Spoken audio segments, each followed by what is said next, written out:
Hi, I'm Merce. Welcome back to my channel where I review horror books with a supernatural focus. In today's video, I'm going to be reviewing some books that I read on vacation, along with 2 audiobooks that I listened to recently. I just got back from the Baltic Sea and it was really pretty and really nice, and I did get a couple of days of really good reading in. It was a little hectic though because I did have 2 interviews during the time I was there, so not exactly vacation vibes, but I'm definitely not going to say no to an interview just because I'm on vacation. Like, I need a job, guys. I need a job. But it was really good, so I'm hoping that it works out.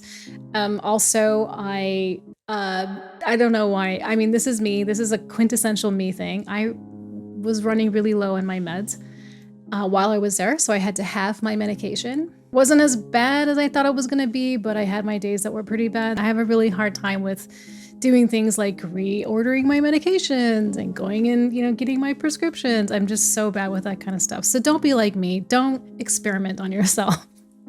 But it was so nice to be there because I really, really thought that I was not going to be here to be able to go on vacation because I had my 6-month meltdown when I thought I was getting deported. So I was just kind of being in a dream, pretty much. I really felt like I was in a dream state. I was like, I can't believe I'm here. This is amazing, So that was that. I'm so glad that you guys liked the Morndale interactive video. I really had so much fun with that. Someone did ask how I put this video together, like the backgrounds and the animations and how you set it up on YouTube and stuff. And if you guys are interested in knowing how that works, I would love to tell you exactly how I did it, what my process was, and maybe it's useful for you. Let me know. I want to give a quick shout out to Elizabeth Sageworth. She sent me this really cute Halloween card. It's really cute. I'm touched that she thought of me. It was just really nice, just really nice. Made my day. If you don't know Elizabeth Sageworth, she's also a horror booktuber. So if you like scary books, creepy books, spooky books, books about witches and ghosts and the supernatural, stuff like that, you should definitely check out her channel because she reviews a lot of books that I don't, and she also reviews a lot of books that I've read also. So you can get a different perspective, a different experience on those books as well. Definitely check her out. I'll put a link down in the description box. Before we jump into the video, be sure to like and comment down below. Let me know your thoughts on these books, if you've read them, if you haven't. And if you would like to get more videos from me that are focused around horror books with a supernatural focus, please hit that subscribe button.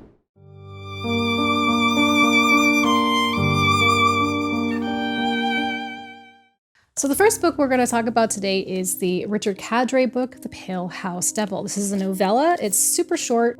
It's 115 pages. So this is about 2 mercenaries. It's 1 human mercenary and 1 undead mercenary. Because in this world, in the Pale House Devil world, ghouls and demons and ghosts, they all exist in this reality of theirs.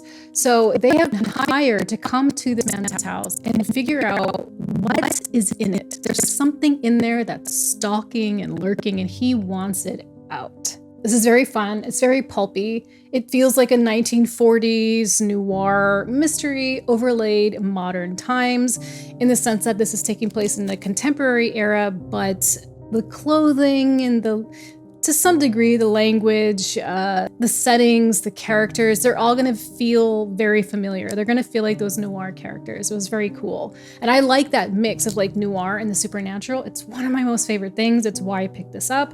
And I think they blended it really well. Sometimes it can be a little too cheesy, like someone who's using too many fedoras and too many classic stereotypical noir language or something. It didn't feel like that. It felt, like, I guess you could say more casual. I really liked the 2 main characters. I thought they were just very likable and funny and interesting. And one of the details I like about in this book is that the undead character, Neuland, he drinks this thing called Goofer juice. Goofer juice. And it's made of all this disgusting stuff. Graveyard dirt, blood, whatever, right? It's really nasty. It's only for the undead. And it's like their food. It's like their protein shake or something. And I was thinking if I were to make a Goofer juice, how would I do it? Because of the grittiness that there's soil inside of the drink, I don't know. I was I don't know if I could actually make something pleasurable out of that. But yeah, I don't really have many complaints about it. It was nice. It was short and sweet, fun, pulpy, comic-y, kind of, in a good way. Kind of has a little bit of those Constantine vibes, like they could exist in the same universe, maybe. The next one I read is Silver Nitrate, and this one's a little bit more heavier in pages and also in content. So this is about Montserrat, who is a sound editor in Mexico City, and this takes place in the 90s. So this is before everything is digital, and her knowledge of splicing, editing, and all that type of stuff is big. She has a lot of experience. She has a best friend named Tristan, and Tristan is this kind of a has-been, out-of-work actor. He's trying to find a way to get back into the limelight. They've known each other since they were kids, and they have a very codependent relationship. The story really kicks off when Tristan introduces her to this old school film director, a horror film director. He had all of his big movies in the 50s and the 60s, and he's actually living in the same luxury apartments that Tristan is living in. Montserrat is a huge horror fan, and she also loves this particular director and his work. Tristan sets up a meeting, they go to his apartment, and they start talking about shop. And eventually this director, whose name is Abel Ureta, he starts sharing this story about one of the films that he works on. And he kind of like divulges that he wants to finish it and he wants them to help him do it. Montserrat and Tristan are like, he's just an old man. Like, we can just help him do this thing for him. Of course, what he's asking is much, much more involved than they think. So that's sort of the gist of this book. I mean, there's a lot going on. So many things I loved about this. So when I started reading it, I was instantly just in love with the setting. This setting of Mexico in the Mexico City in the 1990s. We also get tidbits about the film industry in Mexico City in its like golden era. And we also get information about Mexico City's history in general. The mystery is so good.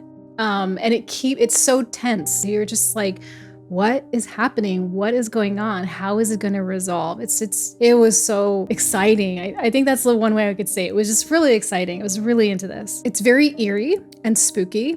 Also, the magic here is good. I feel like it was very clever in the way that it sort of explained itself, I guess. I thought it was good. I mean, we've seen a lot of movies that talk about cursed films, and we've seen how people talk about how those films are cursed. And a lot of the times they feel very familiar, and I felt like this was a little different. It was a lot different, to be honest, yeah. If you're a horror fan, you're gonna love this because it just has a lot of those details, a lot of those touches. Like, I think Montserrat is wearing like multiple horror shirts in this video. And also seeing someone who's probably very familiar to you if you are a true blue horror fan, where people are always like, "Ew, you like that? It's so scary. Yeah, why do you have that scary poster or that scary t-shirt?" You know, Montserrat experiences that herself too. I mean, we can relate to that.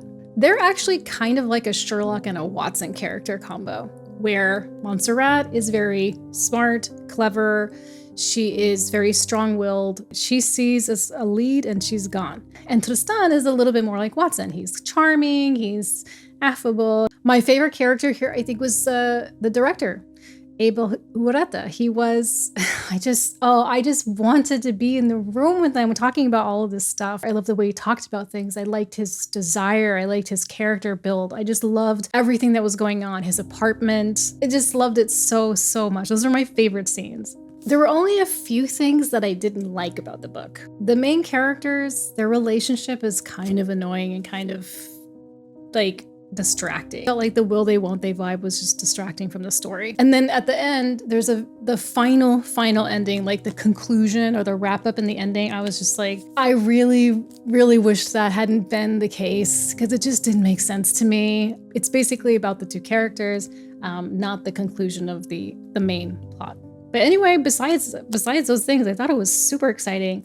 I loved it. I binged it. It was a great story. I felt like it was thoughtful and clever and just a really good read. So the audiobook that I listened to was The Spite House by Johnny Compton. So this is about a man who was hired by a woman to prove that this particular house, the Spite House, is actually haunted. He comes with his two daughters who he's actually protecting because they are on the run, but I'm not going to tell you what that is. They're trying to stay safe. So his main goals in life right now at this moment are to make some money and protect his daughters and keep them safe. But this man, he has a particular kind of supernatural ability, I guess. He can see ghosts. So the woman who hires him, they have a meeting, they interview together, they think it's going to work. She promises that his daughters are going to be fine and safe, and he is just going to get to work, basically. But when his youngest daughter goes missing, that changes everything. And she does go missing in the Spite House. So what I liked about this story was the father and daughter's relationship. I thought it was very sweet, and they're all very close. And so they have a very meaningful relationship together. The Spite House is very haunted. There's a lot of spooky supernatural stuff going on there. And it's a very strange house. It has a lot of weird stuff going on there. For me, it was a little hard to imagine like the house. But yeah, it was hard to imagine. But the tension was really good. It does have a few twists in it, though I forgot to mention, which were pretty cool, actually. The things that I disliked, it wasn't spooky and eerie. It was just very slow and very quiet. It was a very quiet horror book. I had the Audible book, and the voice actor would talk so slow. He talked like this. And it was like, ugh. And I know that some of you guys have like kind of roasted me for like listening to audiobooks on just like normal speed. I don't like how it sounds when I speed it up, but man, I really should have tried the sped up thing, because I was just like, oh, it was just so slow. I don't understand what's going on with it. The last audiobook that I listened to was Ghost Eaters. Want to give a warning for this one. If you are struggling with addiction, or you have struggled with addiction in the past, this might not be a good read for you, because it's mainly about addiction. And so, yeah, just want to give that warning. So this is about a group of friends who end up losing one of their own, Silas, and his best friend / ex-girlfriend kind of spirals. Erin, her name is Erin. She's definitely spiraling in grief. She misses him. She feels guilty for his death. She really wishes that things had been different. But her and Silas both struggled with drug addiction.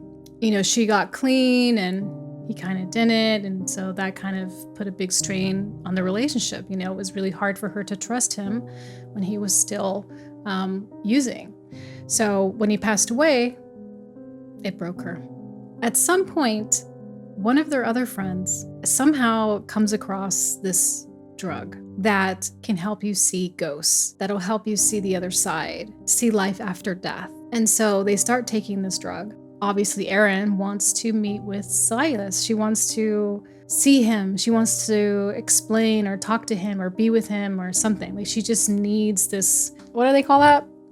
I think if I point, it's gonna closure.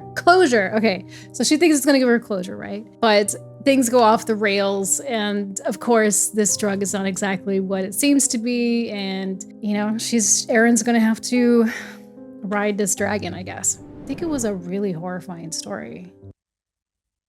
It was a little hard for me to read. It kind of felt like a ride that I didn't want to be on, because I just was feeling the nauseousness of like the addiction and the obsession and like the specific things that Erin would be thinking and feeling, like the rationalizations for, wanting the drug. And there's that unhealthy, toxic relationship stuff that's going on. I think it was like too good.